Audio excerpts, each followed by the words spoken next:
ఎందుకు బైబిలు ఈ లోక స్నేహం చేయొద్దంటుందంటే, నీకు దేవుని వాక్యం పైన ఉన్న విశ్వాసాన్ని తగ్గించి లోకము పైన విశ్వాసాన్ని పెంచుతుంది. కాబట్టి మనం దేవుని వాక్యాన్ని గట్టిగా హత్తుకొని జీవించాలి. అలాగే మన జీవితాల్లో మనం దేనికి విలువిస్తున్నాం అన్నటువంటిది కూడా చూడాలి. మనలో ఏది పెరుగుతూ ఉంది? వ్యర్థమైంది పెరుగుతూ ఉందా? దేవుని యొక్క వాక్యానుసారంగా మనం ఎదుగుతున్నామా అన్నటువంటిది చూడాలి. చాలాసార్లు మనం వేరే విషయాల్లో ఎదుగుతూ ఉంటాం.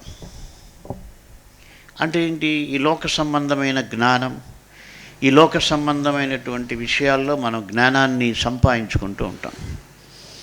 కానీ అది మన విశ్వాసానికి అడ్డు. యేసుని వెంబడించడానికి, యేసు శిష్యునిగా శిష్యురాలుగా ఉండడానికి అది ఉపయోగపడదు, అది అడ్డుగా ఉంటుంది.